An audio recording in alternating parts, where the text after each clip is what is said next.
మంచిది ప్రియులారా. మనము యాకోబు రాసిన పత్రిక 5వ అధ్యాయము 12వ వచనము నుంచి ధ్యానము చేద్దాం. నా సహోదరులారా, ముఖ్యమైన సంగతి ఏదనగా ఆకాశము తోడని గాని భూమి తోడని గాని మరి దేని తోడని గాని ఒట్టు పెట్టుకొనక మీరు తీర్పు పాలు కాకుండానట్లు అవునంటే అవును, కాదంటే కాదు అని ఉండవలెను. ఇక్కడ యాకోబు రాస్తూ ఉన్నాడు. మనము యాకోబు పత్రికని కొత్త నిబంధన సామెతల గ్రంథం అని కూడా అంటాము. యాకోబు ఏమని రాస్తూ ఉన్నాడంటే, ముఖ్యమైన సంగతి అంట. ఏం సంగతి? ముఖ్యమైన సంగతి అంటే ఏంటంటే, మనము పాటించవలసిన అనేక విషయాల్లో ఇది కూడా చాలా ప్రాముఖ్యమైనది.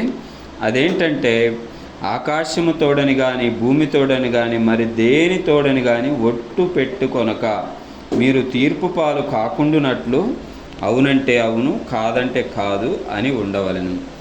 దేవుని బిడ్డలు ఎలాగుండాలనేది యాకోబు రాస్తూ ఉన్నాడు.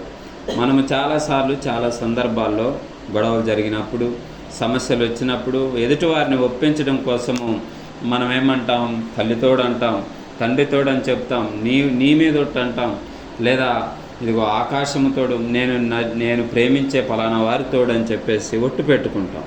కానీ విశ్వాసులుగా మనకు అది తగదు అని వాక్యం చెప్తా ఉన్నది. స్పష్టంగా ఇక్కడ రాయబడిన మాట ఏంటంటే, దేని తోడని కూడా ఒట్టు పెట్టుకోకూడదంట. ఈవెన్ చాలాసార్లు కొంతమంది అంటారు విశ్వాసులు, ఇదిగో బైబిల్ మీద ప్రమాణం చేసి చెప్తున్నాను, యేసయ్య తోడు వేసి చెప్తున్నాను అని చెప్తారు. కానీ దేని మీద కూడా ఒట్టు పెట్టుకోకూడదని స్వయంగా బైబిల్ చెప్తా ఉంది.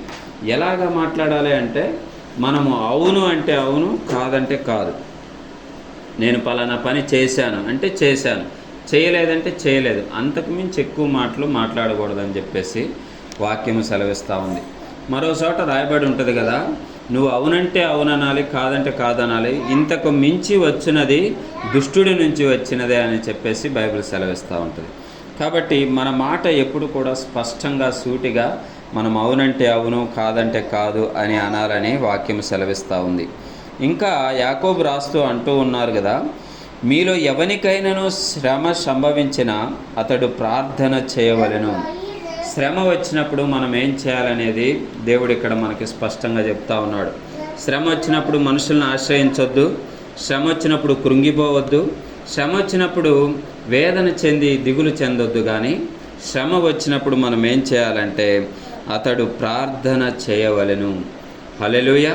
మనం ఏం చేయాలంటే శ్రమ వస్తే చాలు ప్రార్థన చేయాలి. ఎలాంటి పరిస్థితి అయినా, అది ఎంత విపత్తు అయినా, ఎంత బలహీనపరిచేదైనా, ఎంత కృంగదీసేదైనా, శ్రమ అనే మాట వచ్చింది, మన కుటుంబంలో శ్రమ ప్రవేశించింది, మన జీవితంలో శ్రమ ప్రవేశించింది అంటే మనం మొట్టమొదటిగా చేయాల్సిన పని ఏంటంటే ప్రార్థన చేయాలి. ప్రార్థనకి అసాధ్యమైనది ఏదీ లేదు. అనేక మంది భక్తులు ప్రార్థన ద్వారా కుటుంబాల్లో శ్రమల నుంచి విడుదల పొందుకున్నారు. అనేక మంది అనారోగ్యం నుంచి విడుదల పొందుకున్నారు. అనేక మంది మరి నిస్సహాయ స్థితి నుంచి గొప్ప సహాయం పొందుకున్నారు. దేని ద్వారా అంటే ప్రార్థన ద్వారా. కాబట్టి మనము ప్రార్థన చేసేవారముగా ఉండాలి. శ్రమ వచ్చినప్పుడు, ఎప్పుడు శ్రమ వచ్చినా మనము నిందించే వారముగా ఉండకూడదు. కొన్నిసార్లు మనం ప్రార్థన చేస్తూ ఉంటాము, దేవుని సన్నిధికి వస్తూ ఉంటాము, నాకెందుకు ఇంకా శ్రమ వచ్చిందని దేవుని నిందిస్తాం.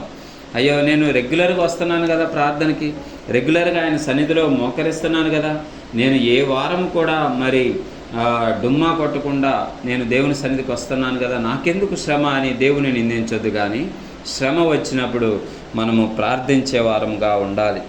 ఇంకా ఏమంటా ఉన్నాడంటే, ఎవరికైనాను సంతోషము కలిగిన అతడు కీర్తనలు పాడవలెను.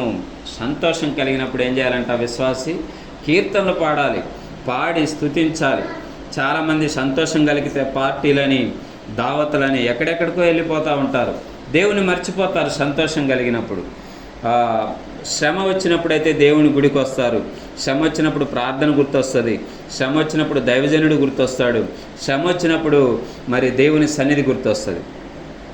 కానీ సంతోషం కలిగినప్పుడు మనం ఏం చేస్తామంటే ఫ్రెండ్స్ దగ్గరికి వెళ్ళి ఫ్రెండ్స్కి ఫోన్ చేసి, ఈరోజు నాకు పలానా ప్రమోషన్ వచ్చింది, ఈరోజు నాకు ఒక సంతోషకరమైన పని నా జీవితంలో జరిగింది, మనమందరం కలిసి సంతోషిద్దామని పార్టీలు చేసుకోవడం మనం చూస్తూ ఉన్నాం. కానీ వాక్యం ఏం సెలవిస్తూ ఉందంటే, సంతోషము కలిగినప్పుడు ఏం చేయాలంట? కీర్తనలు పాడాలంట, మంచిగా దేవుని స్తుతించాలి. అయా, నీవు చేసిన మేలులు బట్టి నీకు స్తోత్రాలు, నువ్వు చేసిన అద్భుతాలు బట్టి నీకు స్తోత్రాలని ప్రభువుని స్తుతించు పాడుతూ ఆయన నామాన్ని ఘనపరచాలి సంతోషము కలిగినప్పుడు. ఇంకా మనకి రోగం వస్తే ఏం చేయాలనేది కూడా ఇక్కడ రాయబడి ఉంది. మీలో ఎవడైనాను రోగి అయి ఉన్నాడా? ఒకవేళ అలాగా ఉంటే అతడు సంఘపు పెద్దలను పిలువనంపింపవలెను. వారు ప్రభువు నామమున అతనికి నూనె రాచి అతని కొరకు ప్రార్థన చేయవలెను. మనకి రోగం వచ్చినప్పుడు, వ్యాధి బాధ వచ్చినప్పుడు మనము డాక్టర్ని ఆశ్రయిస్తాం, తప్పులేదు, ఆశ్రయించాలి. కానీ అంతకన్నా ముందు మనం ఏం చేయాలంటే సంఘంలో ఉన్న పెద్దల చేత, దేవుని బిడ్డల చేత, లేదా నీవే దేవుని సన్నిధిలో మోకరించి ప్రార్థన చేయాలి. ఇక్కడ స్పష్టంగా రాయబడిన మాట ఏంటంటే నూనె రాచి ప్రార్థన చేయవలెను అని రాయబడి ఉంది. అంటే మనము ప్రభు పేరిట నూనె రాసి ప్రార్థన చేసినప్పుడు గొప్ప విడుదల పొందుకుంటాం.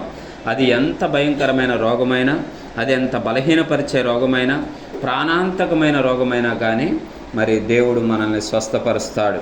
ఇంకా ఏంటంటే విశ్వాస సహితమైన ప్రార్థన రోగిని స్వస్థపరచునంట. హల్లెలూయా. అంటే విశ్వాస సహితమైన ప్రార్థన, ఆ నూనెలో ఏమి లేదు కానీ మన విశ్వాసంలో ఉంది శక్తి. ఆ యొక్క ప్రార్థన చేసేవారిలో ఏమి లేదు కానీ మనము నమ్మే విశ్వాసంలో ఉంది శక్తి. నువ్వు ఎప్పుడైతే విశ్వాసంతో ప్రార్థన చేస్తావో అది స్వస్థతనిస్తుందంట.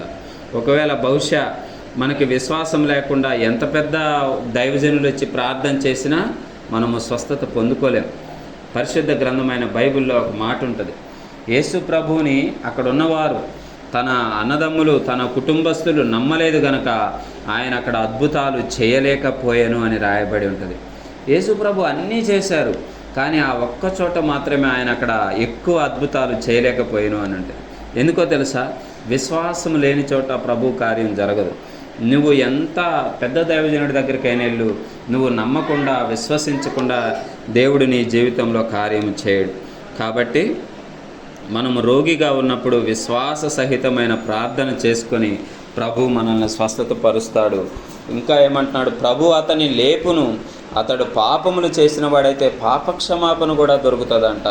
అంటే మనము ఎప్పుడు రోగిమై ఉన్నామో, రోగం చేత బాధపడుతూ ఉన్నామో, బలహీనత చేత కృంగిపోతూ ఉన్నామో, అప్పుడు మనము ప్రార్థన చేసినప్పుడు, విశ్వాసముతో ప్రార్థన చేసినప్పుడు పాపాలు క్షమించబడతాయి, రోగి స్వస్థత పడతాడు, దేవుడు అతన్ని లేపుతాడు. కాబట్టి అతనికి పాప క్షమాపణ దొరుకుతుందని వాక్యం సెలవిస్తూ ఉంది. ప్రార్థనలో ఇంత శక్తి ఉందని మనము ఇన్ని విషయాలు గమనిస్తూ వచ్చాం. మొదటిగా ఏంటంటే శ్రమ సంభవిస్తే ప్రార్థన చేయాలి, సంతోషము కలిగితే కీర్తనలు పాడాలి, మరి రోగి అయి ఉంటే సంఘ పెద్దలను పిలువనంపించి నూనె రాసి ప్రార్థన చేసుకోవాలి. విశ్వాస సహితమైన ప్రార్థన రోగిని స్వస్థపరుస్తుందని వాక్యం సెలవిస్తూ ఉంది. కాబట్టి ప్రియులారా, మనం చేయాల్సిన పని ఏంటంటే మరి విశ్వాస సహితమైన ప్రార్థన చేసి స్వస్థత పొందుకోవాలి.